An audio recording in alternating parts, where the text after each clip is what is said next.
रहीम अस्सलामु अलैकुम नाज़रीन। तमाम तारीफ़ें उस ज़ात पाक की जिसने ये कायनात तख्लीक की और दुरूद सलाम आखिर ज़मान नबी हज़रत मोहम्मद सल्लल्लाहु अलैहि वसल्लम की ज़ात पाक पर जिनकी वजह से ये कायनात तख्लीक की गई। नाज़रीन, आज की वीडियो में हम बात करेंगे, एक तो ये औरत मार्च जो है और इसमें जो 295 का इसको यानी एजेंडे में शामिल किया गया है, और इस तरह सिपा सलार का डंडा और टीएलपी के अमीर की गिरफ्तारी, ये तमाम चीज़ें जो आप लोगों के साथ इस वीडियो के अंदर शेयर होंगी। आपने इसको मिस नहीं करना, ये आपसे रिक्वेस्ट है। चैनल पर नए तो इसको लाजमी सब्सक्राइब करें, वीडियो को शेयर करें और कमेंट्स भी करें। जितने भी बहन भाई देख रहे हैं, ये आपसे रिक्वेस्ट है। सबसे पहली बात, रात मैंने जो वीडियो बनाई उसके ऊपर काफ़ी लोगों ने क्रिटिसाइज किया, यानी तनकीद का निशाना बनाया मेरे ऊपर। तो उनको समझाने के लिए फिर मैंने कहा कि सुबह के टाइम दोबारा ये वीडियो बनाएंगे और उनको थोड़ी ये हिस्ट्री भी बताएंगे। औरत मार्च की जो इब्तदा है, ये कब और किसने रखी, कैसे रखी, ये तमाम चीज़ें जो इस वीडियो के अंदर शेयर होंगी। सबसे पहली बात नाज़रीन, इस 295 के हवाले से मैंने जो कल रात वीडियो बनाई, तो बहुत से लोगों ने इसके ऊपर, जिनको समझ नहीं आती वो बात को सुनते नहीं है, बस नीचे कमेंट ठोका और ऐसी बात की कि यानी बात को समझने की बजाय बस फौरन ही कमेंट कर दिया कि ये नहीं हो सकता या वो नहीं हो सकता। आप लोगों को इल्म भी नहीं है कि ये हो क्या रहा है इस वक्त। 295 के हवाले से मैंने कहा कि वो ख़त्म कौन कर रहा है।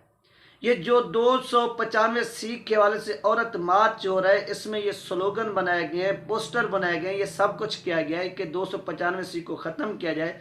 और तहरीक लबैक पाकिस्तान का जो मरकज़ी व्हाट्सएप का ग्रुप है, उसमें ये पोस्ट चली और ये मुतालबा किया गया कि जो लोग इसके खात्मे का, इन 295 को ख़त्म करना चाहते हैं, उनके खिलाफ कार्रवाई की जाए, और जो औरत मार्च में ये चीज़ लहराए उनके खिलाफ सख्त से सख्त कार्रवाई की जाए। ये पोस्टें वहाँ पर चली, फिर वहाँ से मैंने ये इन्फॉर्मेशन इकट्ठी की, यानी फिर उसके बाद मैंने वीडियो बनाई। यानी 295 का जो खात्मा है, ख़त्म इसको कौन करना चाहता है। यानी कल जो औरत मार्च होगा, यानी आज 7 तारीख है, कल 8 तारीख को जो औरत मार्च होने जा रहा है, उसमें औरत मार्च के अंदर ये पोस्टर अवेजा होंगे, ये बैनर अवेजा होंगे, और वो लोग क्या कर रहे हैं कि ये मुतालबा कर रहे हैं कि 295 को ख़त्म किया जाए। नौज़बिल्लाह, ये काला कानून है। इस तरह से उन लोगों ने क्या किए हुए हैं, पोस्टर बनाए हुए हैं, ये वो लहराएंगे कल, और ये उनका मुतालबा है। तो यही चीज़ मैंने रात बताई आप लोगों को, तो बहुत से जो लोग थे उनको समझ नहीं आई और उन्होंने तनकीद का निशाना बनाया कि आप ये गलत कह रहे हैं। तो ये वो हकीकत है जिसको समझने की ज़रूरत है। उसके बाद नाज़रीन, कि औरत मार्च की इब्तदा कब और किसने रखी, और अमीर तहरीक लबैक पाकिस्तान की गिरफ्तारी कब और कैसे हुई, ये भी सुने। औरत मार्च नाज़रीन, वुमेन प्रोटेक्शन एक बिल था 2006 के अंदर। उस वक्त के जो सिपा सालार थे, यानी पाकिस्तान के अंदर मार्शल लॉ था, यानी अमरीत थी, और परवेज़ मुशर्रफ ने डंडा दिया, जो उस वक्त के सिपा सालार थे। इन्होंने डंडा दिया और इन्होंने कौमी असम्बली और सेनेट को कहा कि ये वुमेन प्रोटेक्शन बिल के नाम से आप लोगों ने क्या करना है, इसको पास करना है। वो पास किस तरह से होगा ये भी उसने बताया। इसमें नाज़रीन क्या चीज़ थी, यानी इसमें ये 2 चीज़ें थी। एक था जना बिल जबर, जिससे आप रेप भी कह सकते हैं, दूसरा था जना बिल रजा, यानी ये 2 चीज़ें थी। यानी जिसको आप रेप कहते हैं कि रेप हो गया फलां, यानी जना बिल जबर, वो कोई करेगा तो उसके खिलाफ होगी कार्रवाई। यानी ये women protection bill Parvez Musharraf ने उस वक्त डंडा दिया, और काफ लीग, यानी उस वक्त यानी 2002 के अंदर जिस तरह से ये हुकूमत तश्कील दी गई, काफ लीग क्रिएट की गई, और काफ लीग के उस वक्त के जो वज़ीर आज़म थे वो थे शौकत अजीज़ साहब, और परवेज़ इलाही जो थे वज़ीर आला पंजाब थे, जो आजकल बड़े यानी ख़त्म नबूवत के सिपा सलार बने हुए हैं। और उन्होंने कहा कि मैं ये कर दूंगा, वो कर दूंगा। इन लोगों की मिली भगत से ये जो अब आप औरत मार्च हर साल देखते हैं, ये स्टार्ट होता है। तो ये परवेज़ मुशर्रफ का कारनामा है, और उसमें ये चौधरी बरादरान, जिसमें चौधरी शुजात हुसैन हो गए और इसमें चौधरी परवेज़ इलाही हो गए, ये इनका बड़ा हाथ है। और इनकी हुकूमत थी, ये मेजोरिटी में थे, मिनोरिटी नहीं मेजोरिटी में थे। इनका वज़ीर आज़म था, पंजाब में इनकी कैबिनेट थी। इन लोगों को परवेज़ मुशर्रफ ने कहा कि ये बिल आ रहा है, यूरोपीय यूनियन का मुतालबा है लिहाजा इस बिल को नेशनल असम्बली के अंदर हर सूरत में मंजूर कराना है, पास कराना है। इसे रिजेक्ट किसी भी सूरत नहीं कराया जाएगा।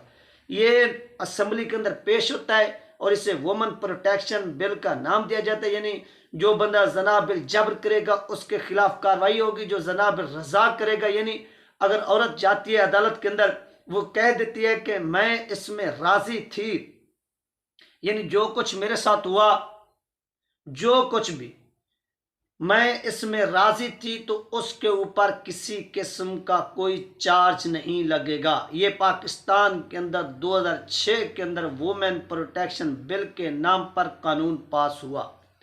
और इस कानून के पास होने के बाद आपको मालूम है कि अब ये एक यानी कानून का हिस्सा बन चुका है। और खातून जाकर अगर वो कह देती है तो इस तरह किसी के ऊपर किसी भी किस्म की कोई कार्रवाई नहीं होगी।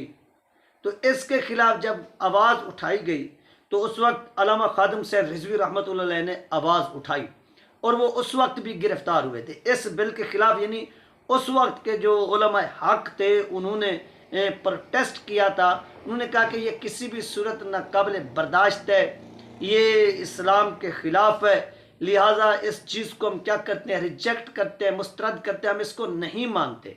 जब ये चीज़ की गई तो प्रोटेस्ट हुए। उन प्रोटेस्ट के नतीजे में क्या हुआ कि अल्लामा खादिम सैयद रिजवी रहमतुल्लाह अलैह को और उनके दीगर यानी जो लोग थे जिन्होंने इस प्रोटेस्ट का हिस्सा बने, तहरीक चलाई, यानी जिस तरह से होता है उस दौर के एहतजाजी मुजाहरा, तो इनको गिरफ्तार किया गया। ये उनकी गिरफ्तारी वहाँ पर भी हुई। ये वो हिस्ट्री है औरत मार्च। और वहाँ से जब ये बिल पास हो गया तो ये इब्तदा होना शुरू होगी औरत मार्च की। और आजकल ये औरत मार्च जो है ये अपने अरूज पर पहुँचा हुआ है और यहाँ पर ख़वातीन जो हैं बाहर निकलती हैं और इनके साथ इंजॉयज होती हैं। और इस वक्त यानी जिसकी हुकूमत होती है वो मिली हुई होती है। यानी इस औरत मार्च को पेश करने के लिए, कराने के लिए यूरोपीय यूनियन क्या करता है, पैसा देता है। जब वो पैसा देता है तो वो पैसा डायरेक्टली जब पाकिस्तान के अंदर आता है तो यहाँ पर बैठे हुए जो लोग हैं, जिस तरह मैंने कहा कि शहबाज शरीफ की मिली भगत, तो ये शहबाज शरीफ की इजाज़त बगैर हो ही नहीं सकता।